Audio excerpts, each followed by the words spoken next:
प्यारे बच्चे, डेली हम जो है हिंदी की वोकेबलरी कर रहे होते हैं आपके साथ, और ये है आपका डे फोर्थ। और डे फोर्थ की शुरुआत हम यहां पर करने वाले हैं। तो सबसे पहले हम जो क्या करते हैं, आपके जो आपकी वर्तनी है उसके बारे में बात करते हैं। देखो, उद्देश्य नहीं होता, यहां पर मैं आप सभी को बता दूं क्या होता है प्यारे बच्चे, आपका उद्देश्य होता है। तो ये जो वर्तनी है बिल्कुल गलत है, और हम किसके साथ जाएंगे, उद्देश्य के साथ जाएंगे। साहित्य नहीं होता, ठीक है, साहित्य नहीं होता प्यारे बच्चे, आपका क्या होता है, साहित्य होता है। तो आप उद्देश्य और साहित्य को पहचान सकते हैं। सन्यासी की जो वर्तनी लिखी है वो बिल्कुल सही लिखी है, और यहां पर भी सन्यासी की वर्तनी आपकी बिल्कुल सही है। तो अगर आपको सन्यासी की वर्तनी में कोई डाउट है तो बिल्कुल सही लिख रखी है। पृथक कभी भी इस तरीके से नहीं लिखा जाता, पृथक हमेशा प्यारे बच्चे आपका इस तरीके से लिखा जाता है। अब यहां पर विद्यार्थी, ठीक है, तो विद्यार्थी में अगर आप देखेंगे तो ये विद्यार्थी की जो वर्तनी है वो ये बिल्कुल आपकी सही है। तो यहां पर सही वर्तनी कौन कौन सी है, जो बिल्कुल सन्यासी और विद्यार्थी, पृथक वर्तनी गलत है, साहित्य गलत है, और उद्देश्य गलत है, और उनका आपका शुद्धतम रूप आपको इस तरफ दिखाया गया है।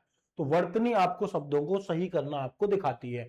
जैसे कि अगर बात करेंगे तत्सम और तद्भव के बारे में, जैसे कि स्वान, स्वान का मतलब होता है आपका कुत्ता, कपोत का मतलब होता है आपका कबूतर, ठीक है, मयूर यानी कि मोर, ठीक है, सरकरा मतलब आपकी क्या होती है, चीनी, और वधु, ठीक है, वधु का मतलब होता है बहू। तो स्वान आपका कुत्ते का हो जाएगा, कपोत कबूतर, और मोर मयूर, सकरा आपकी शक्कर, और आपकी वधु जो है वो बहू यहां पर हो जाएगी। तो इस तरीके से आपके क्या थे यहां पर, तत्सम तद्भव थे। तो इनको भी आप लोग आसानी से याद कर सकते हैं। आगे बात करेंगे प्यारे बच्चे किसके बारे में, विलोम शब्द के बारे में। जैसे कि उन्नति है, उन्नति का मतलब होता है किस चीज का बढ़ना, इसका जस्ट विपरीत होगा आपका अवनति, मतलब किसी चीज का कम होना।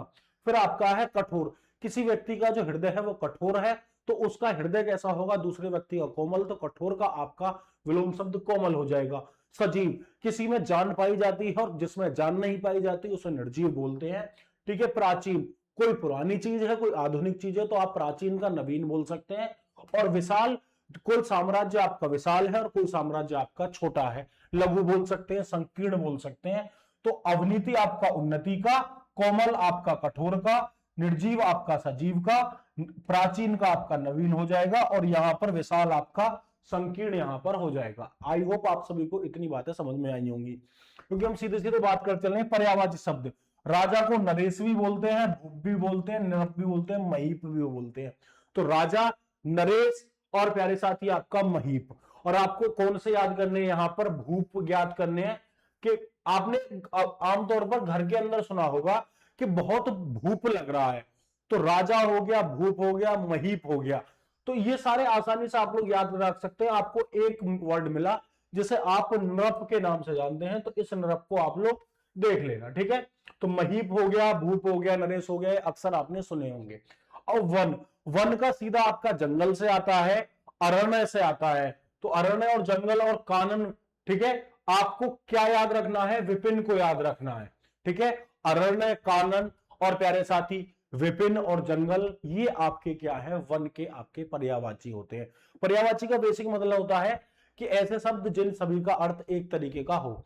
अब यहां पर अनेकार्थी शब्द, जिनका जो मतलब है अलग अलग अर्थों में जाए, जैसे कि फल, ठीक है, इसके बारे में हम कल भी चर्चा कर चुके थे। परिणाम, ठीक है, और खाने योग्य फल, ठीक है। तो परिणाम भी हो सकता है आपने कोई मेहनत किया तो आपका फल खराब आया, अच्छा आया, ठीक है। कल, तो आपको बीता हुआ कल भी बोल सकते हैं, और आपकी आने वाला दिन भी बोल सकते हैं, और कल आपकी मशीन भी होती है, ठीक है। तो बीता हुआ कल, आने वाला कल, और मशीन, कल के यहां पर अर्थ इस तरीके से हो जाते हैं। अब आगे बात करते हैं प्यारे साथी, अनेक शब्दों के लिए एक शब्द। तो यहां पर आप देख रहे हैं कि क्षमा करने योग्य, जिसे हम क्षमा कर सकते हैं, तो हम उसे क्षम्य के नाम से जानते हैं कि भाई साहब इसने गलती की है, इसकी गलती क्षमा योग्य है। मान के चलिए कोई सालों साल आपके साथ रहा हो और गलती से वो तेज आवाज में बात कर गया हो, तो वो क्षमा योग्य है। और अगर किसी ने अपराध कर दिया वो क्षमा योग्य नहीं है, फिर उसे पनिशमेंट दी जाएगी। जो देखने योग्य हो, तो हमेशा व्यक्ति देखने योग्य होता है, उसे हम लोग दर्शनीय के नाम से जानते हैं। जो स्मरण करने के योग्य होता है उसे स्मरणीय। तो यहां पर हम लोग रिकॉल करेंगे, जो क्षमा करने योग्य आपका क्षम्य, जो दर्शन करने योग्य आपका दर्शनीय, और जो स्मरण करने योग्य आपका तो क्या हो जाएगा, स्मरणीय यहां पर हो जाएगा। तो अनेक शब्दों के लिए एक शब्द इस तरीके से हो सकते हैं। हाथ मलना, मान के चलिए आपके पास कोई अपॉर्चुनिटी आई, आपके पास किसकी सब्जी आई कि आपसे घर में बोला गया कि भाई पनीर की सब्जी खा लो, और आपने क्या किया कि मना कर दिया और उस पनीर की सब्जी को खा गया। तो वही वाली बात है कि अब पछताए क्या होता है जब चिड़िया चुग के सामान खत्म हो गया। तो हाथ मलने का सीधा सीधा मतलब है कि पछताना, समय निकलने के बाद जो व्यक्ति पछताता है। मुंह की खाना, तो मुंह की खाना मतलब आपने कोई चैलेंज कर लिया, आप खुद ही हार गए, तो मुंह की खाना मतलब हार जाना। रंगे हाथ में पकड़ना, तो इसके बारे में कल ही बताया था, ऐसे ही एक एक रिपीटेड आपको याद रिकॉल करा दे रहते हैं। रंगे हाथों पकड़ने का मतलब है कि चोरी करते समय या अपराध करते समय तुरंत पकड़ लेना।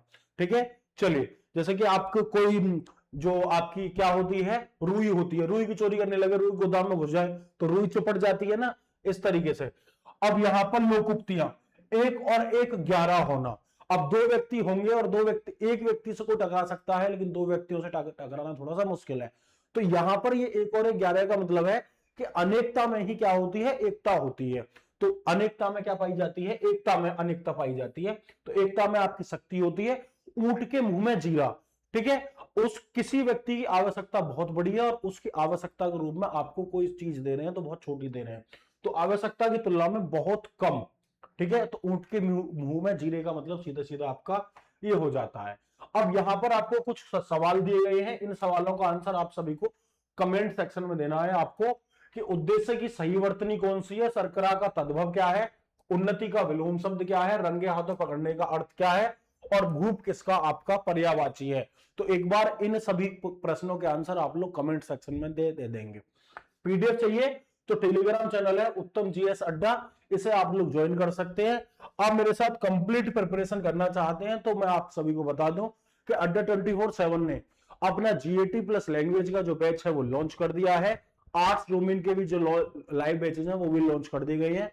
अभी जो है वो मेगा सेल चल रही है जहां पर आपको 47% तक डिस्काउंट आपको मिल सकता है। जैसे ही आप अड्डा 24/7 का यहां से करेंगे तो सीयूटी यूजी 2027 हिंदी भाषा में जीएटी, जैसे ही आप यहां पर क्लिक करते हैं तो आप लोग यहां पर देख रहे हैं एक कूपन कोड अप्लाई कर देना। देखो प्रेप 45 से आपको 45 डिस्काउंट मिलेगा। इससे ऊपर आपको डिस्काउंट चाहिए तो आप लोग एक कूपन कोड इस्तेमाल अवश्य करना। जो भी कोर्स खरीदे उत्तम 21, इससे आपको मात्र 1451 रुपए का कोर्स मिल जाएगा। वैलिडिटी अच्छी खासी मिल जाती है इसके साथ। और प्रिपरेशन मैं वादा करता हूं कि हिंदी में आपके 250 में से 250 और जीएटी में आपके अच्छे से अच्छे नंबर यहां पर आपको देखने को मिलेंगे।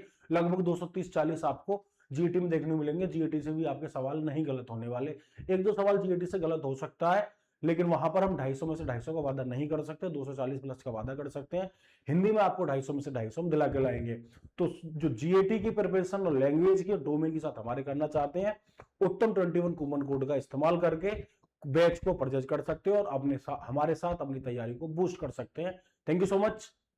जय हिंद।